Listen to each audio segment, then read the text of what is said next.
ఏదీ లేదండి. మనం ఇంట్లో వంటలు చేస్తున్నాం, ఎంతో చెత్త బయటకు వస్తుంది. ఆ చెత్త నుంచి ఎంత సంపద బయటకు మనం తీయగలం అనేది ఒక్కసారి మీరు అందరూ ఆలోచించగలిగితే మనం సమాజానికి చాలా మేలు చేసిన వాళ్ళు అవుతాం.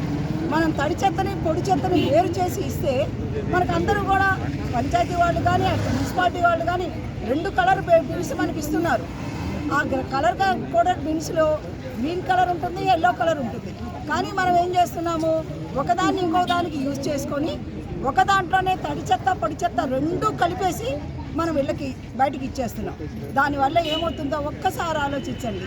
దానివల్ల ఏమవుతుంది, తడి చెత్త పొడి చెత్త కలిసిపోయి దానిలో వచ్చిన ఏమన్నా విష పదార్థాలు వాయువులు ఉంటే అంతా కూడా గాలిని అంతటిని కూడా కాలుష్యం చేసేస్తుంది. మరి మనం అదే గాలిని కదండి మనం పీల్చుకుంటున్నాం ఇప్పుడు.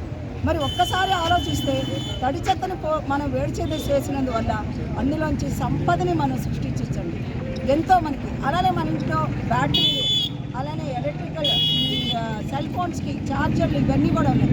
అవన్నీ మనం ఏం చేస్తున్నాం, దీంట్లో వేసేస్తున్నాం. ప్లాస్టిక్ పదార్థాన్ని దీంట్లో వేసేస్తున్నాం. అలా మనం చేయకూడదు. వాటిని వేరే విధంగా ఇంకొక దాంట్లో మనం వాటిని వేరే దగ్గరికి పంపించాలి. సో ఈ విధంగా మనకి రీసైక్లింగ్ అనేది చేయడం వల్ల సోర్స్ నుంచి రీసోర్స్ని కూడా మనం తీసుకొని మనం అందరం కూడా సమాజానికి, తద్వారా ఈ వాతావరణానికి మనం అందరం కూడా మనం మేలు చేసిన వాళ్ళు అవుతామండి. కాబట్టి ఇంట్లో ఉన్న పనిచేస్తున్న ఆడవాళ్ళు మనం ఇంట్లో పని చేసుకుంటాము, మనం అందరం కూడా ఇది గమనించాలి.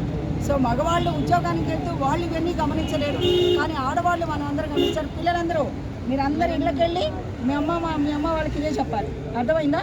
ఇంటికి వెళ్ళి అమ్మ నువ్వు ఎట్లా తడి చెత్త పొడి చెత్త ఏం చేస్తున్నావు, 2 బిన్స్ మన దగ్గర ఉన్నాయా లేవా అని రోజు